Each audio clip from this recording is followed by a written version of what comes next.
everyone, and welcome to Wordsmiths. My name is Jenna, and today's topic is writing the beginning. If you have trouble getting started, this should help you figure out what direction to take. First off, what does a good beginning do? A good beginning grabs the reader's attention. Your first pages are part of the first impression your audience will get, so it should be intriguing and clear. A good beginning will reduce the confused or lost feeling a reader might have. It establishes the world, provides character and a set point of view, and answers some of the W questions: who, what, where, when, and why. You don't have to give all the answers right away, though. We like new and shiny, but we still want something that's a little familiar, too. How it starts also sets their expectations for the rest of the plot. You'll want to make what kind of story you're telling clear. If the genre changes from what they expect, they might feel disappointed or betrayed, and then you've ruined your audience's trust. How do you start then? Sometimes not knowing the story will be a great way to help you write a good beginning. You have nothing holding you back. If you already have a plan, though, you can work backwards and ask yourself these questions. What will become the main action? How can I hint toward that conflict? What's the most interesting aspect of my main character, or the setting? What kind of question might sum up the theme? Those can get you brainstorming on where you might start. Let's talk about your very first line. It should hook us into it. I put the definition up there as well.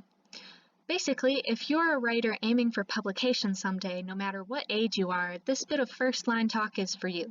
Strong first lines and beginnings can increase the chances of publication. Editors read a lot, and they don't have to read your whole piece. Not everything depends on your beginning, but it helps make your story memorable. So you should probably avoid the very common alarm clock opening, where a character wakes up and begins their daily routine. That reads like the writer is getting a feel for their character as they're trying to figure out where to actually start, which isn't good. Second, action followed by extreme flashback or background information. What I mean is a couple lines of action, then character information, or doing a flashback that takes 10 pages to get back to the action. That can be disorienting and frustrating. Third, writing so directly that it feels plain. For example, in Veilston, everyone had a dog. Everyone knew each other's mother. The church held a monthly bake sale, the clock tower chimed every hour, and it rained every other day. That's pretty bland. If I were to spice this up, I'd do something like, Veilston was so rainy it could give London a run for its money, but that didn't stop its residents from being sunny. Tabitha, for one, was sick of it. All of it. You still get a feel for the town, but you get to conflict and the main character quicker. Fourth, something that's supposed to shock can be hit or miss. If it's too out there, it can be a turnoff. If it's highly emotional or dramatic from the start, that can be a turnoff because we haven't had time to get attached to the character. So, because the alarm clock opening can be tricky, here are two examples that work pretty well. From Tell Me Lies, I wake 2 minutes before my 5:45 a.m. alarm goes off, on instinct, like the neurotic, sleep-deprived New Yorker I've become. This gives us a good voice. The waking up experience as you read on isn't bland, and it gives us a feel for the character's life in New York and her attitude about it. Second, from Every Day, I wake up. Immediately, I have to figure out who I am. It's not just the body. Opening my eyes and discovering whether the skin on my arm is light or dark, whether my hair is long or short, whether I'm fat or thin, boy or girl, scarred or smooth. This beginning is unique because the concept is unique. This person's consciousness wakes up in someone else's body every day. It's also the best way, in my opinion, to open a story like this, since the character is borrowing someone else's life each day, and they kind of don't have their own. Moving on, in medias res can be a good way to start. The problem is choosing action that won't be too confusing to throw the reader into. If you start your story too far in, we might not understand what's happening or why we should care, which would be overwhelming and frustrating, again. Too early, even if it's action, can leave the reader wondering why that scene was even important to the rest of the story. But the good thing is, if there's some action, There's some conflict, and even if it's small, it will feel like things are moving. The first example here is from Sparrow. It starts with the main character running late for something. That raises questions, and it's relatable. The second example actually starts with dialogue that tells us action is happening.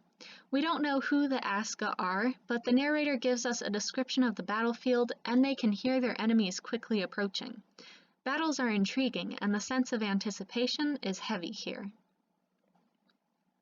Next up, starting with intrigue or the unexpected. This can be any specific question or a sentence that inspires the reader to question. There's a little bit of mystery to this kind of beginning, so the reader has to infer some conclusions before it becomes clear what's actually going on. The author introduces something unusual that sparks curiosity. So here's a couple examples. From Crown of Feathers, Veronica gathered the bones of the dead. Bet you're asking why she's doing this, or maybe what dead she's gathering the bones from. Lucky Caller starts, "It was Christmas, and Dan was in the middle of proposing to my mom when there was a knock at the door." This gives us the time of year, and a very special occasion that's been interrupted. How is that not interesting? From A Wicked Magic, the thing that caught me here was rolling back the rug in Lys's bedroom. The white chalk and musty book leads us on to realize that they're starting a summoning ritual of some sort, even though the author doesn't outright state it. Starting with the setting or a specific image might suit your story. This kind of beginning gives us a scene, excites our senses, and shows us movement, or maybe a lack of movement. This can be great for unique story worlds like a fantasy or a sci-fi. This first quote is from Ship of Smoke and Steel, and we follow the narrator through the streets of their unique, filthy, stinking city. This beginning gives us a solid stage with its details. Second here, from Hostile Territory, the breeze blowing down from the high mountains, the mention of mosquitoes, and the description of the clouds and an open landscape appeals to the senses and invites you into it. If you have a cool character, it might be best to start with something that highlights their personality or captures their voice. Humor is a great way to get into it too. Use your protagonist's unique perspective. This type of beginning asks us to empathize with the main character right off the bat. I've got a few examples here that give us unique characters. One of my favorites, every superhero has an origin story. Mine began with a box of cereal. That's from Dangerous by Shannon Hale.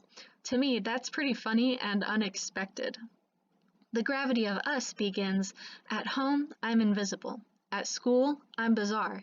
But to the rest of the world, I'm a journalist." The character assembles his identity for us. Both of these examples are in first-person point of view, but you can do a beginning in a different point of view that still accomplishes a sense of character. Lastly here, I have starting with dialogue. This can be a hit or miss technique as well. The ones that work use engaging dialogue as their first line, the kind that introduces us to conflict. The door that led to where starts, "You will never amount to anything, AJ Flynn, not with one GCSE." We assume AJ is our protagonist, and because being told such a thing is hurtful, we start to sympathize. We don't know what a GCSE is, but we know it's important, and AJ has failed this in some way. Another good example we have from Shadow Falls, a father is yelling, "This isn't funny," and the daughter Kylie silently agrees with him, followed by a pretty strong desire to escape the current moment. We can't help but want to find out what isn't funny and why/how this situation arose. In summary, to write a good beginning, you should choose a point that orients the reader, something that isn't too early that it's boring or irrelevant, and not too far in that an audience will feel lost. Use your beginning to set a tone and try to write a unique first line. And please, please name your character. Hiding your character's name from your reader won't make anything more interesting. Even if your character doesn't exactly have a name, we need something solid to refer to them as, like the gravedigger, the baker, the seamstress, something that can feel iconic. That will still work. Finally, don't stress too much. Just get writing. Odds are, when you're finished, you'll have to come back to the beginning and tweak it anyway. I know I have. And now it's time for prompts. For the first one, write 10 first lines. Don't think about where it's going, just write. When you're done, you should have a few that interest you enough to develop into a short story. Second, analyze 3 stories you love and question the beginnings. Why was it a good place to start? How would the story's appeal change if it began differently? You can do this with your own work too. Third, take a story idea and write 3 different starts, either with wording or the concept or the timing, like starting at a different event, or with a new image or conversation maker. That's all today. I hope you enjoyed. Until next time, keep reading and stay inspired.